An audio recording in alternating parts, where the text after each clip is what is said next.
Welcome to the Future in 15 show. My name is Caleb Parker. Thank you for joining us today. It is a warmer day than it usually is in London, thankfully. But today we're at Bloom's London, which is a female-focused business club and events venue in the Shoreditch area of London. And we just got finished with Event Planners Talk Live, in person and online. Second time we've done that in the past 12 months. And what we did is for the first hour, we answered about 6 questions on Event Planners Talk Twitter feed around recruitment. So today we're here with Robert Kenward, who is the Chief Talent Officer for USearch and Select, and he's going to talk to us about the future of recruitment for the MICE industry. So Robert, welcome to the show. Thank you for joining us. Thank you for having me, Caleb. Excellent. So the future success for meetings and events agencies is clearly around attracting and retaining the top talent. That's how we succeed in business, our talent, right? Yes, part of an overall strategy, but it's very important that the people you're recruiting now are people for the future, not just recruiting for a vacancy or role, and I think that's a key part of it. So I know a lot of times many people say, okay, I've got to fill the seat, let's go tick a couple boxes and get somebody in, but you say, no, don't do that. No, I'm a firm advocate of doing your recruitment before you actually need to do your recruitment, if that makes sense, to stop the rush for filling a seat rather than actually thinking about what the business needs. So a lot of the clients I work with when we're talking about the recruitment strategy is asking them where your business growth's coming from. So when you're recruiting, you're not just recruiting for the person that's either left or where the business has grown, but it's also 1, 2, 3 years ahead of that as well. So when we think about kind of looking ahead and what we've seen recently in recruitment, what sort of trends are you seeing? I think key for recruitment trends is I suppose the human element. We talked about the 9 to 5. There's no more 9 to 5, and I don't mean that as it's a 7 till 7, but I mean the office is anywhere. We can work remotely, whereas working remotely used to mean a day off. It now means actually working. So I want to touch on that. So a lot of people are harping on work-life balance. Personally, I'm a big believer in work-life blend. Where do you sit? That's a great word. I'll use that in future. I like that. Yeah, I think work-life balance was something that was brought in to either hit people with if they wanted to run their own business, or to hit people with if they wanted to work from home. Whereas actually what we're seeing is people are more productive working outside of an office space. You don't need to be present to be productive. It's actually around the work you do. I personally can get more output in 5 hours in my office than I could probably my home office than I could in a day and a half in an office. And a lot of that, when you're looking at recruitment, it's about the type of people. It used to be very pigeonholed, and unfortunately, it can still be. But age used to be used as a barrier to entry. People coming back into the industry from either, from maternity leave or from illness or from moving out of the sector to go somewhere else. Those people before might not have had the same attraction value than somebody else that's been in the same job for the last 5 years, but now people really understand that it's about what they can give the business rather than what the business actually wants from them. So if we talk about work-life blend being the key word versus work-life balance, whereas just recently, I think France passed a law that says you can't email people after hours, and they're really focused on work-life balance. Are you saying that it's not about work-life balance then, or are you saying it's giving people a choice? What is your view on that? I think it depends what you label. Work-life balance used to be regarding I need to drop off the kids in the morning so I can't start till so-and-so, so I'll work from home, or I have a doctor's appointment, therefore I'd like to work around that. Whereas work-life blend is around your career. It's around working 4 days a week maybe, but not having to put 5 days worth of hours into 4 days a week. It's about what you're needed to do in that period of time. And I think the really savvy agencies, because agencies are who I work with, understand that just because they can't see someone, it doesn't mean they're not working. You don't need to ring somebody and they answer immediately. And that used to, for me and my clients, what work-life balance was, whereas work-life blend is this is part of our plan. Everybody doesn't have to be in Monday to Friday. That's work-life blend. Work-life balance is those 3 people work Monday to Thursday. So in the past, we had a barrier between work life and home life, and what people went to work, when they went home, they didn't think about it. And whether it's because of technology or generational shifts, those barriers are breaking down. And I think at least what I see and what I believe is that people want to, they don't care about how much time they're putting into work, or if they're working from home, if they're getting reciprocation from their employer and work's given back to them. Is that, do you agree with that? Yeah, I think the key is our industry is very, I suppose, project based. You know, there's always a project that's on. So when there's a project that's on, it can be budgeted for and time is allotted. Therefore, you don't need X amount of people working Monday to Friday, 40 hours a week. I think the difficulty with blend is that it's not used as somebody has to be on when they're not in the office. Personally, my business hours are 8 to 8, but I'm not working 8 to 8. I'm available 8 to 8, and I will do that Monday to Saturday. But a lot of my work is done evenings and weekends because that's when my candidates are around. Now that's my work blend. That's not a balance, because the balance, I actually therefore don't see my family in the evening. So it's not a balance. That's the blend of what I need and the output. And I think if you look at agencies in the event world, a lot of them are priced on a day or how many weeks the project will take. Therefore, the blend is, well, how many people do we need? What's the time? And it doesn't matter where they work from. And that's where savvy agencies are. You're going to some of my clients now, and you'll see a space for 40 people, and there might be 15 people in the office, and that's a busy day because the rest of them aren't actually in the office. And obviously a lot of that is delivering projects and client meetings, but a lot of that is working from home or working from wherever. Or shared works schemes are huge, usually for SMEs or the gig environment, but I think a lot more corporates and agencies are using them, because also it means they don't have to, if you've got an agency they space, can flex up and down. Yeah, absolutely. If you've got an agency that's grown too big for its space, instead of having to relocate, you've got agency space around you to flex your workforce around what you need rather than physically give them more room. So as mentioned earlier, we had a Twitter chat on Event Planners Talk, and a few of the questions came up I wanted to bring into the show. A little bit different than what we normally do, but we're all about innovation here, so we have to innovate ourselves too. But Robert, one of the questions that came up, one of the questions on the Twitter chat was, how can you improve retention rates for new starters? And someone answered, mentors. Do you believe that mentors are needed, or what's your view on that? I think mentor is probably the wrong word. Mentor's more of a candidate focused. It's very personal. I have a mentor and I have a mentee. That's my own personal development. What I see in agencies, they can sometimes be called work buddies, for example. And that's a really good way. If you've recruited someone into the business, you give them a point of contact. So not their line manager, so somebody that they actually feel comfortable with asking what might be to them an inane question to a line manager, whereas to their friend, where'd you go for lunch? What is there to do around here after work? Things like that, which are important to somebody really engaging with that agency. And we talked about work-life blend. It's not just the job that keeps someone at an agency. It's how they feel, it's the emotional connection, and they won't get that in the nicest possible way from their line manager for at least 6 to 9 months.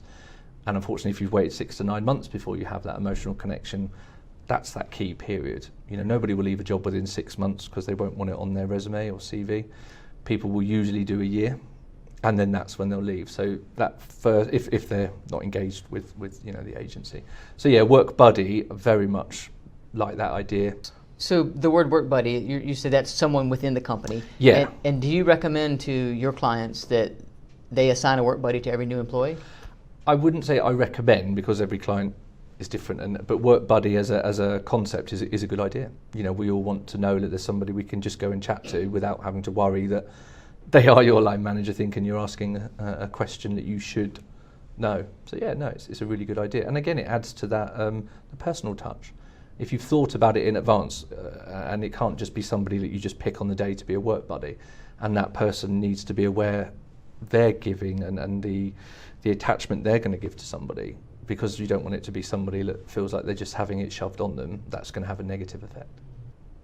One of the other questions from the Twitter chat was, why does the talent you need end up joining your competitors? And your response was, because your consumer, employer, and employee brand aren't consistent.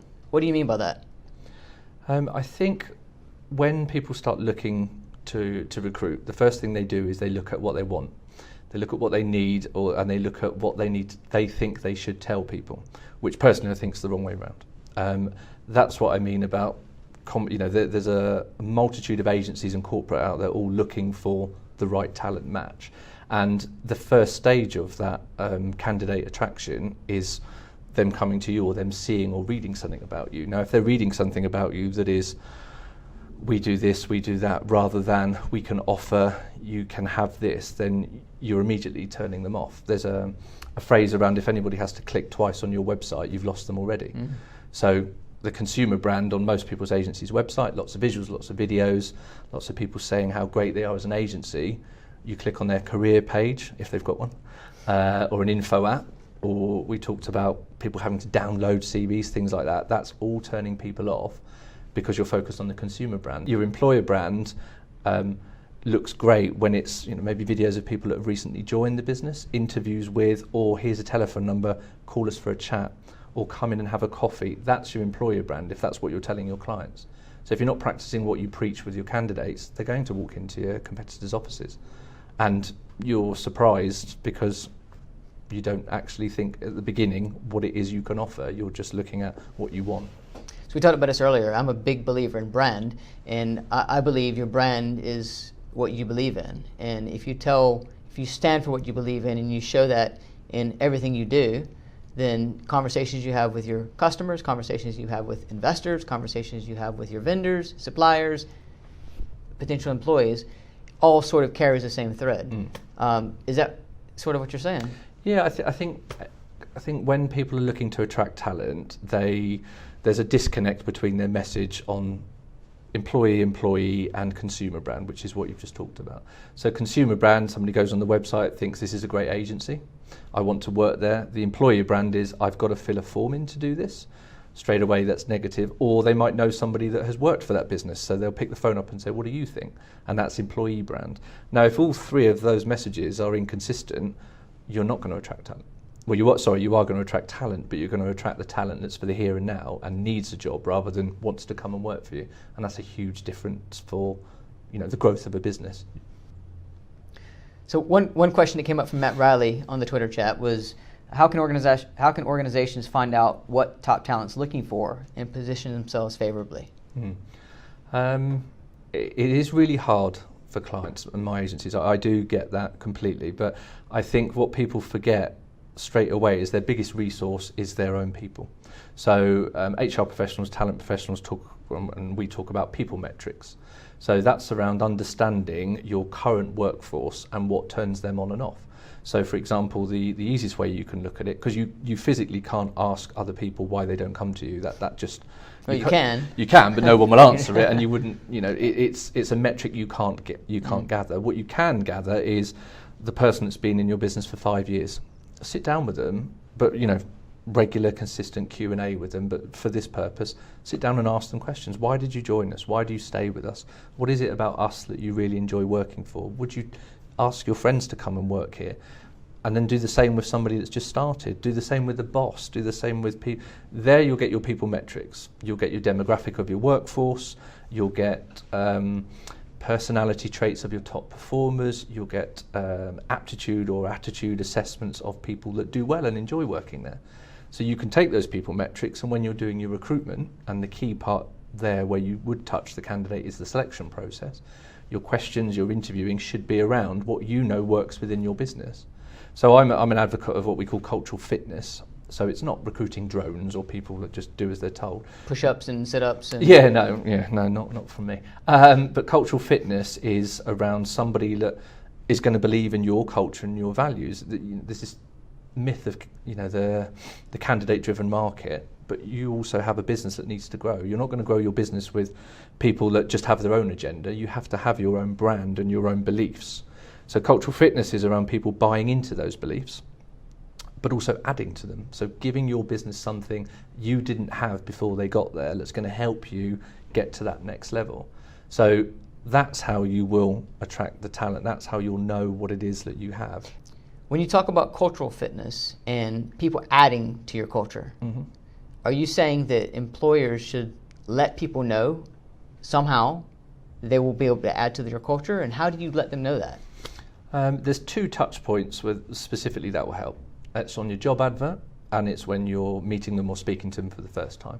So if your job advert says, we're looking for, we need, we want, you will do, straight away you're not actually explaining what the position is and what the person can actually bring to the business. So the words are much more emotive, they're much more around what you can offer, and the skills you're looking for. So you're actually wearing your heart on your sleeve and saying, we don't have these skills. Do you have these skills? Now, what people get afraid of is people think the most applications, the better, but really you want less applications, quality, not quantity. So that's your first stage. So the people that are coming into the business, so your applications, the people that are applying for your roles are coming because they're saying, I have that ability. You're looking for that. I have that. If you can use an analogy, recruitment is dating. It's just another form of dating. And I think it's those two things, matching up the skills and what you need and what they have, and the cultural fit. It's those two married together. Before you've even spoken to them. Because you know that then when people are coming to you, they've already started to buy into your employer brand. You've told them what they will receive and what the benefits are, and they have applied. So then when you're actually meeting them and you're interviewing them, and it is it's two-way, you should be prepared to ask questions. The questions you're asking them are, what do you look for? You're interviewing them with a view to how they're going to help you, not interviewing them to then find ways of saying no to them. You're looking for them to come and actually add value to your business. So going back to the Twitter chat, Priya Narain from Boulevard Events and Event First Steps had a comment, and I wanted to get your view on this. So she says the recruitment process is important. It allows the employer to lay out the company culture and see if it's a good fit for both. An interview, though, is a two-way process whereby the candidate is also interviewing the prospective employer. Do you agree with that? Absolutely, yeah. If you could have more than 100%, I would agree with it more. I think it's a key thing that clients miss, and that's because they are working in the business. So by the very nature of them working there, they think they're the best agency. And I think that's what they tend to do when they're interviewing candidates, is tell them how great they are, rather than actually let it be a conversation. The first stage, everybody says informal, but then goes in and asks 20 questions. Informal means have a chat, have a coffee, let them interview you, because they're deciding on you just as much as you're deciding on them. It could not be more 50-50, that decision-making process. There's no grey area in recruitment. It's a yes and no. I've got a question that's been bugging me. In a digital world that we're in today, everyone's on LinkedIn. Are we approaching the end of the CV yet? Personally, no. I know there's a lot of tech around how you can apply video interviewing, chatbot initial screening, ATS systems that go through a CV. But personally, I think CVs in the format they have been, yes, I think they now are more personal profiles. That you used to have I can't think about it, covering letters. Covering letters now are an overview as to why that brand, or should be an overview as to why that brand is a match for you. You'll see so many things about 1 page is good for a CV or 4 pages. Your CV as it was, I worked here to here and I did this and this, that is dead. You're absolutely right. And we talked before about any company that asks you to upload a CV and then fill in a form. That's, again, ruining I've seen where they say put in your LinkedIn profile, your LinkedIn URL, and then upload your CV. Why both? If they're looking for LinkedIn, it's because they want to see more about you as a person, because a CV is about as much use to a client as a job description is to a candidate without any background story. So for me, your CV is your story. It's your 30-second pitch. It's your opportunity to say, this is why you should interview me. Because unfortunately, for all the culture and value fit we talk about, at that first stage, you might be one of 20 to 100 people applying for it. And if somebody's, taking the time to actually explain why, rather than just here's a generic CV, that's a different straight away. So the CV as it was is dead. It's now a personal profile. For me, it's that storytelling. All right. Well, the biggest question to wrap it up: what is the future of recruitment? It's the future of recruitment changes. If you'd have said a year ago it would be automation, 18 months ago there'd be no recruiters. It would all be online. 6 months ago it's video interviewing, and obviously now with GDPR there'll be no agencies at all. So the future of recruitment changes depending on who needs to sell whatever they need to sell. So for me, it's agencies being the one who take care of what they're putting out there and ensure that your message is the same across every platform and every brand touch point. So your employee, which is your existing staff, your employer, which is what you're explaining to people about what it's like to work there, not what you'll need, and the consumer brand, which should tie in. So the future is making sure that whenever somebody is doing their research on you, they get the same message because they understand it's a real place to work and they want to come and work for you rather than just come and apply and take that job. There we go. Excellent. Thank you for coming on the show. How can people find you on social media? Yep, I'm on LinkedIn under Robert Kenward. The business is You Search and Select. Twitter, Facebook, LinkedIn. And where are you on Twitter? Twitter is USAS UK. And your website? www.usas.co.uk. Awesome. Thank you very much. Thank you, Caleb. Thank you very much. Until next time, take care of yourself.